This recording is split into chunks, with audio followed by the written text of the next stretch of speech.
ఉపరాష్ట్రపతి ఎన్నిక విషయంలో నిన్న మొన్న మరి అటు ఎన్డీఏ ఇటు ఇండియా రెండు కూటములు కూడా తమ అభ్యర్థుల్ని ప్రకటించాయి. కానీ మీకు నేను గుర్తు చేస్తా ఉన్నా, బీఆర్ఎస్ అనేది సర్వస్వతంత్రమైన పార్టీ. మాకు ఢిల్లీలో బాసులు ఎవరు లేరు. మాకు ఢిల్లీలో ఏ బాసు లేడు. మాకు ఏ పార్టీ కూడా మా బాస్ కాదు. మాకు ఎవరైనా బాసులు ఉన్నారు అంటే తెలంగాణ ప్రజలే మా బాసులు తప్ప మాకెవరు ఢిల్లీలో పెద్దలు మాకు ఆజ్ఞాపించే వాళ్ళు, మమ్మల్ని ఆదేశించే వాళ్ళు ఎవరు లేరు. మేము మా పార్టీకి ఇంతవరకు ఎవరు కూడా సంప్రదించలేదు. ఈ అభ్యర్థి కానీ ఆ అభ్యర్థి కానీ ఈ కూటమి కానీ ఆ కూటమి కానీ ఎవరు కూడా మమ్మల్ని సంప్రదించలేదు, మమ్మల్ని అడగలేదు.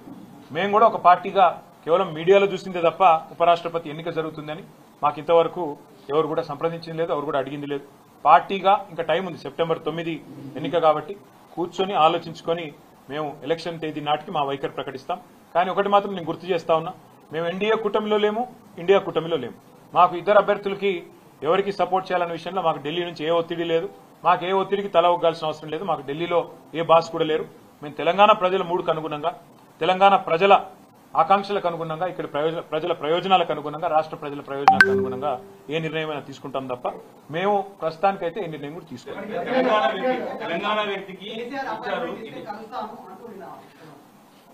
ఎవరు మళ్ళీ చెప్తా ఉన్నా, ఆయన రేవంత్ రెడ్డి గారు పెట్టిన అభ్యర్థి అయితే ఖచ్చితంగా మేము వ్యతిరేకిస్తాం. ఎందుకంటే కాంగ్రెస్ అనే ఒక చిల్లర పార్టీ, కాంగ్రెస్ అనే ఒక థర్డ్ క్లాస్ పార్టీ ఇవాళ రాష్ట్రంలో ప్రజలని ఎంత అరిగోసబుచ్చుకుంటున్నదో రాష్ట్ర ప్రజలందరికీ తెలుసు.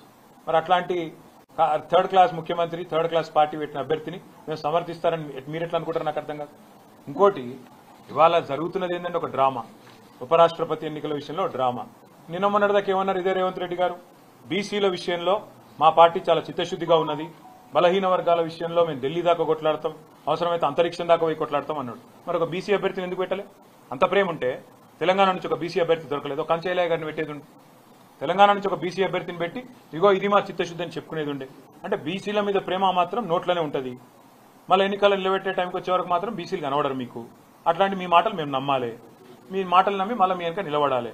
నేను అడుగుతా ఉన్నామ్మా, మీరేమైనా మెహర్బాన్ చేస్తుండ్రా మాకు? మేము సర్వస్వతంత్రమైన పార్టీ. మేము డెఫినెట్గా ఎన్డీఏలో లేము, ఇండియాలో లేము. మేము మా మోడీ మా బాస్ కాదు, రాహుల్ గాంధీ మా బాస్ కాదు. తెలంగాణ ప్రజలు మా బాసులు. వాళ్ళ ఆలోచనకు అనుగుణంగా, వాళ్ళ అభిప్రాయానికి అనుగుణంగా మా నిర్ణయం ఉంటుంది. ఇక్కడ ఒకటి మాత్రం వాస్తవం, రెండు పార్టీలు దొందేనండి. కాంగ్రెస్ బీజేపీ రెండు కూడా దొందే. తెలంగాణను ఇద్దరు కూడా ముంచినోళ్లే. 11 ఏళ్లు బీజేపీ ఏం చేయలే, 2 సంవత్సరాలకు 20 నెలలుగా కాంగ్రెస్ ఏమీ చేయలే, ఇచ్చిన ఒక్క మాట నిలబెట్టుకోలే. ఆ ఇద్దరు అభ్యర్థులను మేము అంత సీరియస్ గా తీసుకోవాల్సిన ఆలోచన ఉంటుందని నేనైతే వ్యక్తిగతంగా అనుకోను. కానీ పార్టీగా, ఎందుకంటే నా ఒక్కడ అభిప్రాయం పార్టీ అభిప్రాయం కాదు, పార్టీగా మేము కూర్చుని ఆలోచించి డెఫినెట్ గా మా ఎమ్మెల్యేలు ఉన్నారు, మా ఎంపీలు ఉన్నారు, మా ఎమ్మెల్సీలు ఉన్నారు, మా ఇన్ఛార్జీలు ఉన్నారు, మా స్టేట్ కమిటీ ఉంది. అందరం అవసరమైతే పెద్దలు కేసీఆర్ గారితో మా అభిప్రాయాలు చెప్పి ఒక పార్టీగా నిర్ణయం తీసుకుంటాం. వ్యక్తిగతంగా నేను అనుకోవడం మాత్రం రెండు కూడా దొందే. కాంగ్రెస్ బీజేపీ రెండు దొందే. రెండు తెలంగాణకు పనికొచ్చే పార్టీలు కాదు, రెండు ఢిల్లీ పార్టీలే. వాటిని పట్టించుకోవాల్సిన అవసరం కానీ, వాటి రాజకీయం గురించి ఆలోచించాల్సిన అవసరం కానీ లేదు అనేది వ్యక్తిగతంగా నా అభిప్రాయం.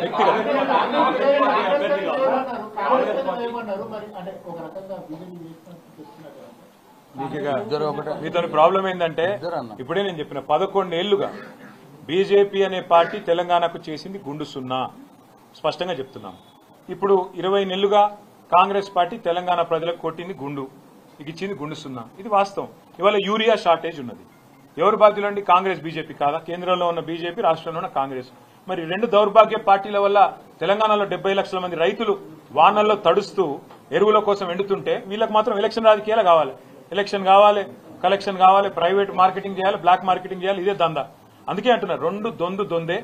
నా వ్యక్తిగతమైన అభిప్రాయం ఒక వ్యక్తిగా రెండు పార్టీలు కూడా మనకు తెలంగాణకు చేసిందేమీ లేదు, పట్టించుకోవాల్సిన అవసరం లేదని నా వ్యక్తిగత అభిప్రాయం. పార్టీగా మేము ఎన్నిక డేట్ దగ్గరకు వచ్చినాడు నిర్ణయం తీసుకుంటాము, అప్పుడు మాట్లాడతాం. కేటీఆర్ కి కాంగ్రెస్ పార్టీ మీడియా ద్వారా చెప్పదలుచుకున్న మాటలు, తెలంగాణ రాష్ట్రం ఇచ్చిన కాంగ్రెస్ పార్టీ ఇప్పుడు, మళ్ళీ గమనించండి, ఇది తెలంగాణ రాష్ట్రం ఇచ్చిన కాంగ్రెస్ పార్టీ ఇప్పుడు నీకు చిల్లర పార్టీ అయిందా? క్వశ్చన్ మార్క్ కేటీఆర్కి. రెండవది, రాష్ట్రం ఇచ్చిన తర్వాత కేసీఆర్తో సహా మీ కుటుంబమంతా సోనియా గాంధీ ఇంటికి వెళ్ళారు కదా, అప్పుడు చిల్లర అని అనిపించని కాంగ్రెస్ ఇప్పుడు చిల్లర ఎట్లా అయ్యింది? కేటీఆర్కి ప్రశ్న. మూడవది, తెలంగాణ రాజకీయాల్లో ఈరోజు మీరు మీ ఫ్యామిలీ, కేటీఆర్ ఫ్యామిలీ అంతా రాజకీయంగా తెలంగాణ రాష్ట్రంలో రాజకీయంగా మీ కుటుంబం అంతా వెలుగుతుంది అంటే దానికి కారణం కాంగ్రెస్ పార్టీయే కదా? ప్రశ్న కేటీఆర్కి. నాలుగవది, తెలంగాణ ఇచ్చిన కాంగ్రెస్ పార్టీని థర్డ్ క్లాస్ పార్టీ అంటావా? నీ మాటలు చూశాక తెలంగాణ ప్రజలకు అర్థమైంది వీళ్ళు క్యారెక్టర్ లేనోళ్ళు అని. ఐదవది, సోనియా గాంధీ గారు కాంగ్రెస్ పార్టీ, సోనియా గాంధీ కాంగ్రెస్ పార్టీ వల్లనే కదా తెలంగాణ వచ్చిందని, సోనియా గాంధీ వల్లనే కదా కాంగ్రెస్ పార్టీ వల్లనే కదా తెలంగాణ వచ్చిందని అసెంబ్లీలోనే కేసీఆర్ గారు చెప్పినప్పుడు అది మీ నాయననే కదా చెప్పింది, ఆ మాట నువ్వు ఎట్లా మర్చిపోయి మాట్లాడినవు? ప్రశ్న. ఇంకొక ప్రశ్న కేటీఆర్కి. Congress party third class party అయితే అని నీ ఆలోచన ఉన్నట్టుగా నువ్వు మాట్లాడినావు కదా, మరి ఆ పార్టీ నుంచే కదా పాఠాలు నేర్చుకున్నది కేసీఆర్. అంటే మీ నాయన ఆయన ఇక్కడి నుంచే కదా ప్రయాణమైంది. అంటే ఇప్పుడు కాంగ్రెస్ నీ లెక్కల, కేటీఆర్ లెక్కల మాట్లాడుతున్నాను నేను. తెలంగాణ ప్రజలు, భారతదేశం ప్రజలు ఎప్పుడు కూడా ఈ మాట కాంగ్రెస్ పార్టీ గురించి మాట్లాడరు. కానీ నువ్వు నీ మాటకు చెప్తున్నా కేటీఆర్కి ఏంటంటే, నువ్వు కాంగ్రెస్ పార్టీని థర్డ్ క్లాస్ అన్నప్పుడు మీ నాయన ఇక్కడనే కదా, ఇదే గాంధీ భవన్ నుంచి కాంగ్రెస్ పార్టీ నుంచి ఆయన రాజకీయంగా అడుగులేసిండు. అంటే నీ లెక్కల మరి కాంగ్రెస్ థర్డ్ క్లాస్ అయితే మరి మీ నాయన కేసీఆర్ కూడా థర్డ్ క్లాసేనా? థర్డ్ క్లాస్ అయినట్టే కదా నీ లెక్కల కేటీఆర్. అంటే కేసీఆర్ కూడా థర్డ్ క్లాసేనా? మీ నాయన థర్డ్ క్లాసా? మరి కాంగ్రెస్ థర్డ్ క్లాసు, మీ అయ్య థర్డ్ క్లాస్ అయినప్పుడు ఈ థర్డ్ క్లాసుల నుంచే కదా నువ్వు రాజకీయ నాయకుడిగా ఈరోజు రాష్ట్రంలో కనబడుతున్నది. దీనికి జవాబు ఏదన్నా క్లారిటీ ఇవ్వగలుగుతావా? 140 ఏళ్ల చరిత్ర ఉండి ఈ దేశానికి స్వాతంత్రం తెచ్చి 140 కోట్ల ప్రజలకు కడుపు నిండా తిండి పెట్టే స్థాయికి తెచ్చిన పార్టీని అట్లా అనడానికి నీకు మనసు ఎట్లా ఒప్పింది కేటీఆర్?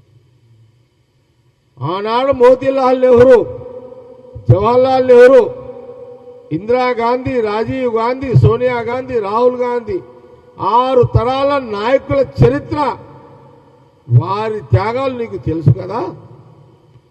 నువ్వు ఎట్లా మాట్లాడగలిగినావు ఈ మాటలు కేటీఆర్? కేసీఆర్ని అడిగి తెలుసుకో కాంగ్రెస్ పార్టీ చరిత్ర ఏంది. తెలంగాణ ఇవ్వకపోతే సోనియా గాంధీ కాంగ్రెస్ పార్టీ, మీ కుటుంబము ఈరోజు 1000 కోట్లు సంపాదించారు చూడు. ఆ అవకాశం లేకుండా రాకుండే నువ్వు అమెరికాలో ఉద్యోగం చేసుకుంటూ జీతం మీద నువ్వు బతికేటోనివి, నీ కుటుంబము ఏం చేసి బతుకుతుర్రో నేను చెప్పలేను. ఓకే, నీ ఓటు ఎవరికైనా వేసుకో, నీ సంబంధం మాకు సంబంధం. ఎందుకంటే దాంట్లో ఒక్కటి చెప్పాలి, కేటీఆర్కి ఏం చెప్పాలంటే, మీరు వాదం మీదనే రాజకీయంగా బతికారు. వాదం రాష్ట్రం వచ్చింది, సోనియా గాంధీ రాష్ట్రం ఇచ్చినాకనే ఈ రాష్ట్ర ప్రజలు నీకు కేసీఆర్ని సీఎం చేశారు. ఎంటైర్ ఫ్యామిలీ క్యాబినెట్ మినిస్టర్లు అయ్యారు, ఎంపీలు అయ్యారు. స్థిరాస్తులు సంపాదించుకున్నారు. ఈరోజు కాంగ్రెస్ ఇచ్చిన తెలంగాణ, సోనియా గాంధీ ఇచ్చిన తెలంగాణ, రాహుల్ గాంధీ ఇచ్చిన తెలంగాణలోనే మీరు రెగ్యులర్గా మీడియాలో కనబడుతున్నారు. లేకపోతే ఇవన్నీ ఇవ్వకపోయి ఉంటే మీ రాజకీయ మీరెవరు అనేది కూడా తెలంగాణ ప్రజలు తెలియకుండా. అసలు రాష్ట్రము ఇవ్వకపోయి ఉంటే మీరంతా ఎవరు అనే ఒక ప్రశ్నగా మీ జీవితాలు ఉంటుండే. చూడండి, రాష్ట్ర ప్రజలు కోరితే రాష్ట్రం ఇచ్చారు సోనియా గాంధీ కాంగ్రెస్ పార్టీ, రాహుల్ గాంధీ కాంగ్రెస్ పార్టీ. ఈరోజు ఇక్కడ తెలంగాణ నుంచి మాజీ జస్టిస్ సుదర్శన్ రెడ్డి గారిని ఉపరాష్ట్రపతి ఎంపికకు అభ్యర్థిగా డిక్లేర్ చేస్తే స్వచ్ఛందంగా రాజకీయాలు పక్కకు పెట్టి తెలంగాణ బిడ్డగా నువ్వు కూడా సుదర్శన్ రెడ్డి గారికి ఓటేయాల్సింది పోయి ఉల్టా కాంగ్రెస్ మీద మళ్ళీ ఒక నికార్సైన తెలంగాణ బిడ్డ, తెలంగాణ వాది, నిజాయితీ పరుడు, బడుగు వర్గాల కోసం ఆలోచించిన ఒక మేధావి, రాజ్యాంగ నిపుణులైన జస్టిస్ సుదర్శన్ రెడ్డి గారికి మద్దతు ఇవ్వకపోవడం కేసీఆర్ కేటీఆర్ అవకాశవాద రాజకీయాలకు పరాకాష్ట. కాబట్టి అనేక ప్రశ్నలు కేటీఆర్ మీడియా ద్వారా మేము ప్రశ్నించడం జరిగింది. దీనికి జవాబు చెప్పగలుగుతావా? చెప్పే యొక్క పరిజ్ఞానం కేటీఆర్కు ఉందా? చివరిగా నాకేమనిపిస్తుందంటే కేటీఆర్ గురించి మధ్యలో బాగా నేను గమనిస్తున్నప్పుడు కేటీఆర్ 10 ఏళ్ళు మినిస్టర్గా ఉన్న పాలనలో ఇంకా కేటీఆర్కి పొలిటికల్ మెచ్యూరిటీ లేదు అని అనిపిస్తుంది నాకు. పొలిటికల్ మెచ్యూరిటీ లేక అతను మాటలు దొరుకుతున్నాయి అనేది నాకు ఇక్కడ కనబడుతున్నది. నేను ఆయన చూసిన కేటీఆర్ వీడియో చూసిన పదే 4 సార్లు చూసిన వీడియోని. ఒక బాధ్యత గల నాయకుడు ఒక బాధ్యత గల ఒక ప్రతిపక్ష నాయకుడు కొడుకు కేసీఆర్ కొడుకు కేటీఆర్ ఒక బాధ్యతాపరంగా మాట్లాడాల్సిన మాటలు కాకుండా ఇప్పుడు కేటీఆర్ మాటలు ఎవరు సమర్థిస్తారు? కాంగ్రెస్ పట్ల ఆ రకమైన విమర్శలు చేస్తే తెలంగాణ ప్రజలు, దేశ ప్రజలు ఎవరు కూడా ఒకవేళ కేటీఆర్ తాత వాళ్ళ తాతనో వాళ్ళ అమ్మనో వాళ్ళ నాయనమ్మనో బతికుండి వాళ్ళని అడిగితే కూడా వాళ్ళు తిడతారు కేటీఆర్. అదే నువ్వు ఎందుకు నా కాంగ్రెస్ గురించి అట్లా మాట్లాడినావు, వాళ్ళ ఇంటి గురించి, వాళ్ళు లేకపోతే మనం అంతా బిచ్చమెత్తుకునేటోళ్ళం రా, వాళ్ళు ఉన్న ఆస్తులను దానదత్తం చేసిర్రా అని చంప మీద కేటీఆర్ని వాళ్ళ తాతనో నాయనమ్మనో కొడుతుండే బరాబర్. అలా ఏం డౌట్ లేదు కదా అట్లా.